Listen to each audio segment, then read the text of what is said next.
आज आपण जिरा राईस आणि डाळ फ्राय करायचा आहे।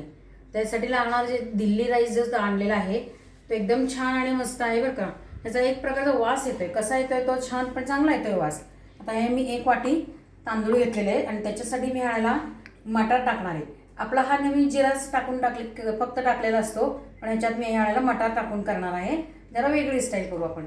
आणि दुसरं डाळ तडक्यासाठी घेणार आहे ती 1 वाटी, अर्धी वाटी घेतलेली ही मुगाची डाळ, तुरीची डाळ घेतलेली आहे 1 वाटी बारकी आणि 1 वाटी मसूर डाळ। आता हे मी सगळं धुवून वेगवेगळ्या कुकरमध्ये लावणार आहे। आपला कुकर झालेला आहे, सगळी डाळ छान शिजलेली आहे। आता ती मी थोडी बारीक करून घेते।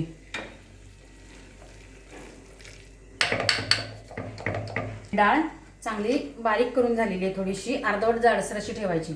आता त्याच्यामध्ये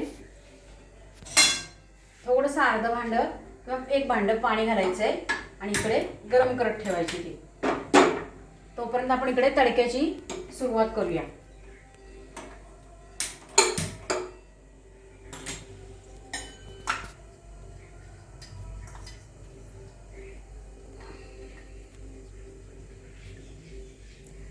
साधारण 2 ते 3 पळ्या घ्यायचं, कारण आपल्याला ह्याला तेल जरा जास्त लागतं।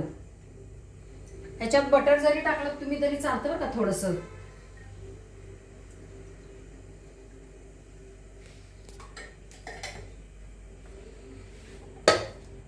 आता आपण तडका देऊन घेऊया।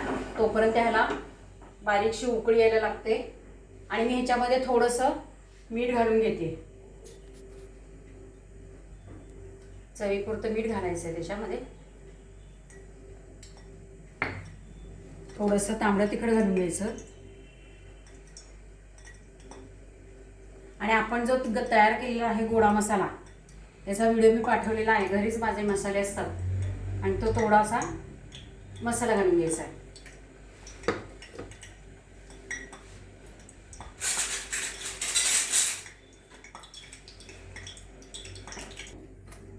आता त्याच्यामध्ये मी फोडणी नेहमीप्रमाणे फोडणी करून घेते। जिरे मोहरी घातलेले आहे, जिरे घातलेले भरपूर, हिंग आहे आणि हळद।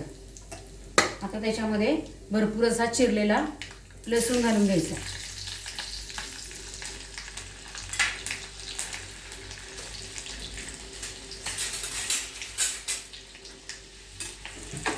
लसूण छान परतून घ्यायचा आहे।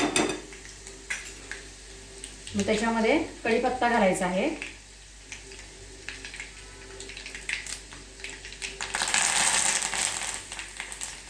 दोन मिरच्या घ्यायच्या त्याच्यात टाकून, थोडासा टोमॅटो टाकायचा आहे, थोडंसं परतून घ्यायचं आणि त्यात टोमॅटो टाकायचा आहे।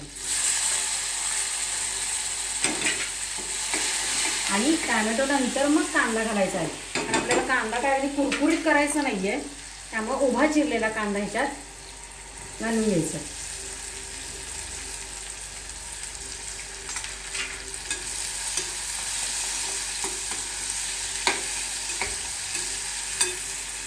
थोडंसं तांबडं तिखट घालायचं बरं का। आपण त्यात थोडं घातलेलं आहे, त्या अंदाजानेच थोडंसं तांबडं तिखट घालायचं आणि थोडासा गरम मसाला, हे सगळं हलवून घ्यायचं। आता मी ही फोडणी जरा वेळ बाजूला ठेवते आणि आपले डाळीकडे घेते।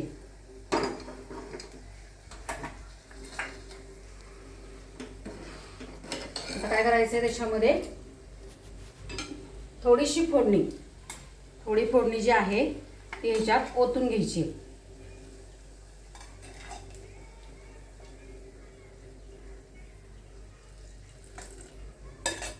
ओतली आणि थोडी फोडणी जी आहे ती मी थोडी ठेवून देते इकडे। हे बघा, अशा पद्धतीने आपला डाळ तडका तयार झालेला आहे। आता आपण जिरा राईस करून घेऊया। त्याच्यात आता 2 पळ्या, छोट्या पळ्या आहेत बरं टाकल्या, ह्या 2 पळ्या तेल घातलेलं आहे। आता आपल्याला ह्याला फक्त जिऱ्याची फोडणी द्यायची। फोडणी म्हणजे फोडणी नाही, फक्त जिरे घालून त्याला तडका दिल्यासारखं करायचं आहे। आता ह्याला गरम होऊ दे जरा।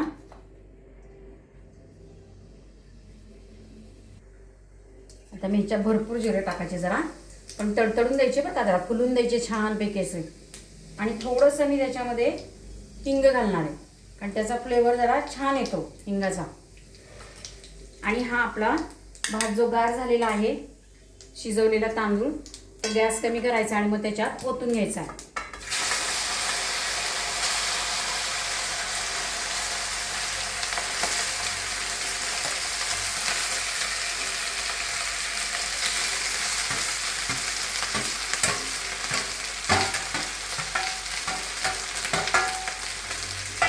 आता मी तो हलवून घेतले.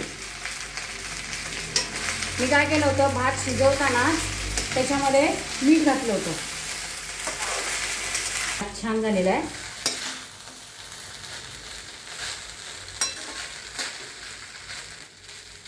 म्हणजे त्याच्यामध्ये जिऱ्याचं फ्लेवर हे ते सगळं मावतं, त्याच्यामध्ये शिरतं जरा सगळं. आधी भात वाढून घेऊया मस्तपैकी. जिरा राईस आपला केलेला आहे तो आपण वाढून घ्यायचा आहे.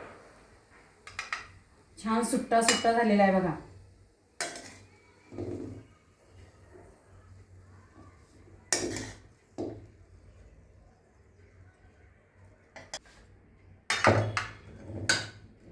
तो सुरुवातीला वाढून घ्यायचा असा.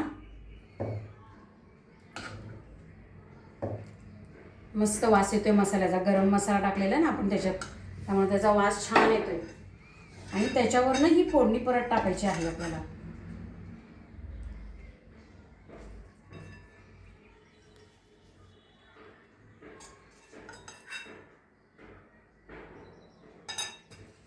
अशा पद्धतीने आपला जिरा राईस तयार झालेला आहे. खा आणि मस्त राहा, हेल्दी राहा. लाईक शेअर सबस्क्राईब करा आणि कमेंट पण करा.